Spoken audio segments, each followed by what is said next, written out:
ನಿನ್ನ ಜಾತಕ ತೋರಿಸ್ತೆ ಅಣ್ಣ. ನಿನ್ನ ಜನ್ಮ ಲಗ್ನದ ಪ್ರಕಾರ ಬಹುಶಃ ಇವತ್ತಿಂದ ನೀನು ಮಾಡೋ ಎಲ್ಲ ಏರುಪೇರಾಗುತ್ತೆ. ಗ್ರಹಗಳು ಹಿಮ್ಮುಖವಾಗಿ ಚಲಿಸುತ್ತೆ ಅಂದ್ರು. ಪರಿಹಾರ ಅಂದ್ರೆ ನೀನು ಬೇರೆಯವ್ರ ಜೊತೆ ಕೈ ಜೋಡಿಸ್ಬೇಕು, ಅಂದ್ರೆ ಪಾರ್ಟ್ನರ್ಶಿಪ್ ನಲ್ಲಿ ಬದುಕಬಹುದು ಅಂದ್ರು. ಪಾರ್ಟ್ನರ್ ಗ್ರಹಗತಿ ಅಂದ್ರೆ ನಂದು ಚೆನ್ನಾಗಿದೆ ಅಣ್ಣ. ಏನೇನೋ ಹೇಳ್ತಾ ಇದ್ದೀರಿ, ನನ್ಗೇನು ಅರ್ಥ ಆಗ್ತಿಲ್ಲ. ಅದಕ್ಕೆ ಒಂದ್ ಲೋಟ ನೀರು ಕೊಡಿ.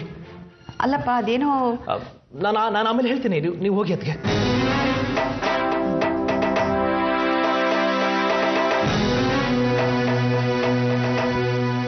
ಅರ್ಥ ಮಾಡ್ಕೊಳಯ್ಯ, ನಿನ್ನ ಗ್ರಹಗತಿ ಚೆನ್ನಾಗಿಲ್ಲ, ನೀನ್ ಬೇರೆ ಓದ್ಬಿಟ್ಟಿದ್ಯಾ.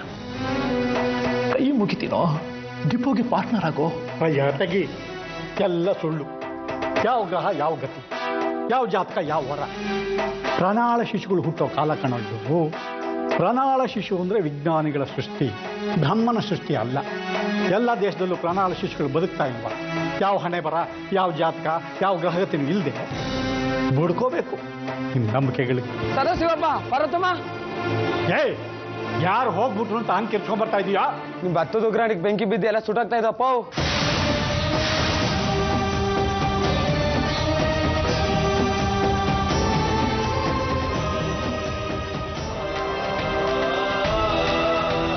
ಎಲ್ಲ ಉರ್ಸೋಯ್ತು, ಏನು ಉಳಿಯಲ್ಲ. ಪ್ರಣಾಳ ಶಿಶು ಕಂಡಿಡಿದಿರೋ ವಿಜ್ಞಾನಿ ಬ್ರಹ್ಮನ ಸೃಷ್ಟಿ. ಅರ್ಥ ಮಾಡ್ಕೋ.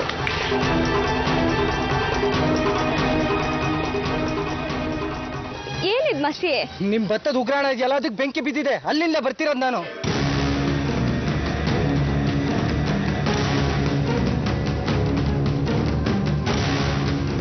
ಅದೇಂಗೋ ಬೆಂಕಿ ಬೀಳತ್ತೆ? ಯಾರೋ ಬೀಡಿ ಸೇದಿ ಹುಲ್ಲಿನ ಮೆದೆ ಮೇಲೆ ಹಾಕಿದ್ರೆ ಅದು ನಿಮ್ ಉಗ್ರಾಣಕ್ಕೂ ತಗಲಿದೆ. ಏನ್ ವಯಸ್ತೇನೋ, ಅಪ್ಪಂಗೆ ಬೇಸರಾಗಿರುತ್ತೆ. ಅಪ್ಪ ಅಲ್ಲೇ ಇದಾರ, ನನ್ನನ್ನು ಕರ್ಕೊಂಡು. ನೀನ್ ಅಲ್ಲಿ ಹೋಗಿ ಏನೇ ಮಾಡ್ತೀಯಾ? ಅಲ್ಲೆಲ್ಲ ಸುಟ್ಟು ಬೂದಿ ಆಗಿದೆ. ಅಪ್ಪ ಹೇಳ್ತಿದ್ರ ಸುಚೇಂದ್ರ. ಏನಯ್ಯ ಮೂಢ ನಂಬಿಕೆ? ಶಂಕ ಓದೋ ಹಿಂದಿನ ದಿನ ಉಗ್ರಾಣಕ್ಕೆ ಬೆಂಕಿ ಬಿದ್ದಿತ್ತಾ? ಶಂಕ ಓದೋದ ಮೇಲೆ ಇಂಥ ಅನಾಹುತ ಶುರುವಾಗಿರೋದು. ಅದು ನಿನ್ನ ನಂಬಿಕೆ. ವಾಸ್ತವ ಅಂದ್ರೆ ಯಾವನ ಬೀಡಿ ಸೇದಿ ಎಷ್ಟರಿಂದ ಉಗ್ರಾಣಕ್ಕೆ ಬೆಂಕಿ ಬಿದ್ದಿದ್ದು 1-2-3 ಲಕ್ಷ ಹೋಗಿರ್ಬೋದಷ್ಟೇ. ನಾನೇನು ಪೂರ್ತಿ ಮುಳುಗಿಲ್ಲ. ಶಂಕ ವರ ಅಂತೆಲ್ಲ ಹೆದರ್ಸ್ಬೇಡ. ಇದ್ಯಾವುದು ನನ್ನನ್ನು ಬಗ್ಸಲ್ಲ ನೋಡು. ಶಂಕ ಓದಿದ್ದಕ್ಕೂ ಇದಕ್ಕೂ ಸಂಬಂಧ ಇಲ್ಲ. ಈಗ 2-3 ಲಕ್ಷ ಕಡಿಮೆ ಆಯ್ತು. ಭತ್ತ ಮಾರಿ ಬಂದ ಹಣದಿಂದ ದೇವಿಗೆ ಒಡವೆ ಮಾಡಿಸ್ತೀನಿ ಅಂತ ಹೇಳ್ತಿದ್ರಿ. ಈಗ ಏನ್ ಮಾಡ್ಬೇಕು ಅಂತಿದ್ದೀರಿ? ನೀವು ಹೊರಗಡೆ ಎಲ್ಲೂ ಸಾಲ ಮಾಡಲ್ಲ ರೀ.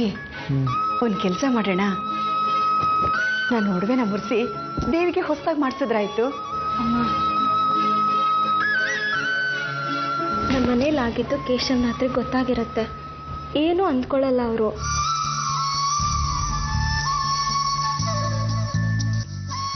ಅಪ್ಪ, ನನ್ನ ಮದ್ವೆಗೆ ಒಡವೆ ಎಲ್ಲ ಬೇಡ. 2-3 ಲಕ್ಷ ರೂಪಾಯಿ ಒಡವೆನ ದಿನ ಮನೇಲಿ ಹಾಕೊಂಡು ಓಡಾಡ್ತಿರಕ್ಕಾಗತ್ತಾ? ಅಮ್ಮ, ನೀನು ಒಡವೆ ಮುರ್ಸೋದು ಬೇಡ, ನನ್ನ ಮದುವೆ ದಿವಸ ನಿನ್ನ ಬೋರ್ಡ್ ಕುತ್ಕೆಲ್ಲಿ ಓಡಾಡೋದು ಬೇಡ. ಅಯ್ಯ ತೆಗಿ, ಯಾಕೆ ಇಷ್ಟೊಂದು ಚರ್ಚೆ ಮಾಡ್ತಿದ್ರ ಅಮ್ಮ ಮಗಳು? ನನ್ನ ಒಡವೆ ಮುರಿಸ್ಬಿಡಿ ಅಂತ ಇವಳು, ನನಗೆ ಮದುವೆ ಒಡವೆ ಬೇಡ ಅಂತ ಇವಳು. ಹೋಗಿರೋದು 2-3 ಲಕ್ಷ, ಕೋಟಿ ರೂಪಾಯಿ ಹೋದಂಗೆ ಆಡ್ತಿದ್ದೀರಲ್ರಿ. ನೇರೇ ಬಂದು ಫಸಲು ಹೋಗಿದ್ದಿದ್ರೆ ಹಿಂಗಂತಿದ್ವಾ? ನಮ್ಮ ಭಾಗಕ್ಕಿಲ್ಲ ಅನ್ಕೋತಿರ್ಲಿಲ್ವಾ? ಇದು ಹಾಗೆ. ಮದುವೆ ಹೇಗಾಗಬೇಕು ಅಂತ ನಿಶ್ಚಯ ಮಾಡಿದೀವೋ ಹಾಗೆ ಆಗುತ್ತೆ, ಗೊತ್ತಾಯ್ತಾ? ನೀವು ಹೆದರ್ಕೊಂಡು ನನ್ನನ್ನು ಹೆದರ್ಸ್ಬೇಡಿ.